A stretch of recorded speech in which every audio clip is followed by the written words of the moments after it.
నమస్కారం. బీఆర్‌కే భక్తి ఛానల్‌కి స్వాగతం. నేను మీ కీర్తి. ఈరోజు మనతో పాటు ఉన్నారు ప్రముఖ ఆధ్యాత్మికవేత్త శివరుద్ర సాధువు గురువుగారు మనతో పాటు ఉన్నారు. గురువుగారిని అడిగి మనకున్న సందేహాల్ని నివృత్తి చేసుకుందాం. నమస్కారం గురువుగారు. నమస్కారం తల్లి. గురువుగారు, ఈ మధ్య బాగా హల్చల్ చేస్తున్న ఒక టాపిక్ ఏందంటే అఘోరి. మీకు తెలిసే ఉంటది. ఆ అఘోరి నిజమైన అఘోరియేనా? ఇంకొకటేందంటే ఇప్పుడు మళ్ళీ తెలిసిన విషయం ఏందంటే ఆ అఘోరి ఇంకొకరికి ట్రైన్ చేస్తుందంట.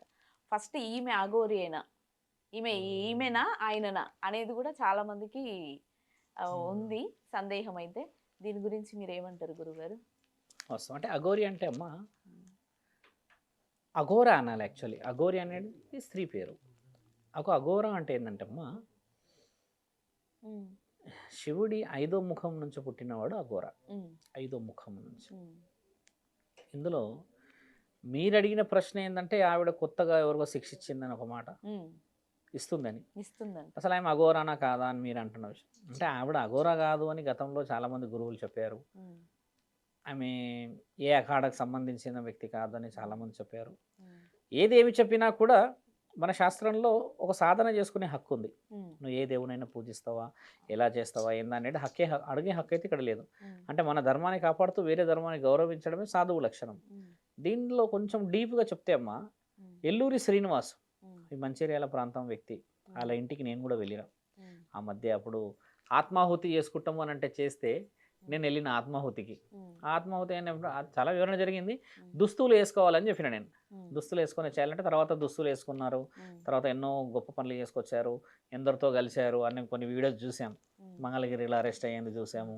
అఘోరి రాజేష్నాథ్ మీద రీసెంట్ కామెంట్ ఏంటంటే ఆయన శారీరకంగా ఎవరినో ఏదో ఇబ్బంది అవును. చేశాడు అన్న కామెంట్ వచ్చింది. దానికి నేను కూడా కాంట్రవర్సీగా వీడియో ఇచ్చా. హ్మ్. న్యాయం తెలవాల్సింది ఉంది.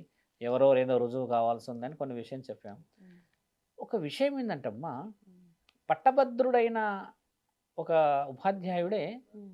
విద్యార్థులకి శిక్షనివ్వాలి. హ్మ్. ఇది సాధువు లక్షణాలు. ఓకే. అఘోర, నాగసాధు. ఇప్పుడు మీరే ఉన్నారు. హ్మ్. ఒక పురోహితుడిని చూసి పురోహితుడు చెప్పిన దాని వివరణను బట్టి ఆయన గలిచిన ఒక తరుణాన్ని బట్టి ఇస్తారు. అవును గురు. ఇప్పుడు ఎల్లూరి శ్రీనివాస్ ఏంటంటే ఇప్పుడు అఘోరి అని చెప్తున్నాడు కాబట్టి హ్మ్. అఘోరా శిక్షలలో అర్హత పట్టా ఎక్కడ చూడలేం. హ్మ్.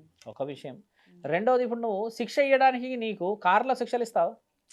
శిక్షకి ఒక స్థావరం చాలా అవసరం తల్లి. అవును గురు. స్థల పురాణం చాలా అవసరం అమ్మా. అవును. ఒక గుడి ఎంతకన్నా ముఖ్యమైనది. అవును గురు. ఇప్పుడు నువ్వు ఏ మంత్రాలు ఏ విషయ వివరణలు చెప్తావు అనేది నీ ఇష్టం. నీకు 100 వచ్చి ఉండొచ్చు. నువ్వు నీ శక్తి నువ్వు. కానీ నేను అనేది ఏంటంటే ఒక సాధువు నేను కూడా కాబట్టి ఏంటంటే హ్మ్. ఒక క్షేత్రం ఒక గుడి లేని దగ్గర శిక్ష ఇయ్యలేవు. హ్మ్. ఒకవేళ నువ్వు శ్మశానంలో పోయి శిక్షలు ఇస్తావు అంటే శ్మశానంలో శిక్షలు ఇచ్చేది మన దగ్గర లేవు. హ్మ్. అసలు శిక్షలు అలా ఇయ్యరు కదమ్మా. అవును గురు. ఇప్పుడు ఆ అమ్మ కొన్ని నియమాలు పాటించి రావాలి. హ్మ్.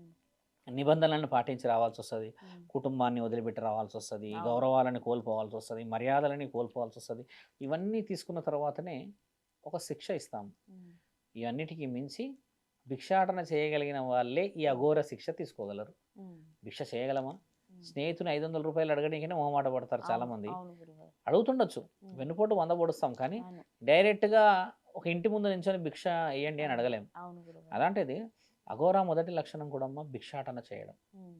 నాగసాధువులు మరి అల్లా చేసే తింటున్నారు కదా ఇప్పటికి కూడా. అవును గురు. భిక్ష చేయలేని ఒక భిక్షాటకుడి ఒక గుణాన్ని పొందలేని నీవు ఏ రోజు కూడా సాధువు కాలేరమ్మా. హ్మ్. సాధువులు కావాలి, నాగసాధువులు అఘోరాలు కావాలంటే ముఖ్యంగా తెలుసుకోవాల్సింది ఏంటంటే హ్మ్. మంత్రాలు వచ్చిన వాడు గురువు కాలేడు. హ్మ్. ఇది కొంచెం బలంగా పోవాలి. ఓకే గురుగారు. మంత్రాలు వచ్చిన వాళ్ళు గురువులు కాలేరు. హ్మ్. మంత్రానికి శక్తినిచ్చే వాళ్ళు గురువు. ఆ శక్తి ద్వారా సమాజం లోక కళ్యాణం కోసం చేయబడినప్పుడు ఆ వరం ఫలిస్తుంది. హ్మ్. అదే గురు మంత్రానికి ఉన్న శక్తి. ఓకే. మంత్రాలు వచ్చిన గురువులు ఈరోజు చాలామంది అడుక్కుంటున్నారు రోడ్డుల పైన. మీకు తెలుసా? అవును. నాలుకేముందమ్మా, చెడు అంటే చెడు చదువుతుంది, అవును. మంచి అంటే మంచి చదువుతుంది కదా. హ్మ్. నువ్వు మంచి చదివి అది నీ గురించి వాడితే కాదు, హ్మ్. లోకం గురించి వాడినప్పుడే నీ మంత్రానికి బలం వస్తుంది. అందుకు మన శాస్త్రంలో బలం ఉంది. మంత్రశక్తికి మన దగ్గర బలం ఎలా ఉందంటే అది చదివేవాడు కారణ జన్ముడు, ఆ చదివేవాడు సాధకుడే, ఆ చదివేవాడు మంచోడై ఉంటేనే వరం పనిచేస్తుంది. ఇలా వరాలు పనిచేయడానికి ముఖ్యం. ఇప్పుడు ఆ గోరు ఎక్కడ శిక్షలు ఇస్తుండో చూడాలి. అవును. శిక్షరికం ఎక్కడ పోతుందో చూసి ఇంకొకటి ఇప్పుడు ధర్మాన్ని కాపాడాలి. శ్మశానంలోకెళ్ళి ఇలా పుర్రెలు తింటున్నారు అంటారు. అది పుర్రెలు ఎంతవరకు తినడానికి అర్హత లేదు తల్లి. హ్మ్. అంత నార్మల్ డిస్కషన్. హ్మ్. పుర్రెలు అనేటిదే లేదు అసలు. హ్మ్. పుర్రెలల్లా తినేటిది లేదు. ఓకే. అసలు శాస్త్రమే లేదు. శివుడు కూడా పుర్రెల్లో తినడు. ఓకే. శివుడు బ్రహ్మ కపాలాలు మెడలో వేసుకుంటాడమ్మా. ఓకే. కాబట్టి ఆ అఘోరి విషయాలు అంత నార్మల్ కాబట్టి మనం కూడా అధైర్యపడకుండా ధైర్యంగా ముందుకు పోవాలంటే నిజమైన సాధకులు చాలా ముఖ్యమైన వాళ్ళు. అర్థమైందమ్మా? ఓకే కాబట్టి అఘోరి ఆ రోజు నేను చెప్పింది, ఈ రోజు నేను చెప్పింది ఏంటంటే వాస్తవాలు తెలుసుకోండి. ఓకే గురుగారు, నాకున్న సందేహాన్ని చాలా చక్కగా వివరించారు. ధన్యవాదాలు గురుగారు. నమస్కారం.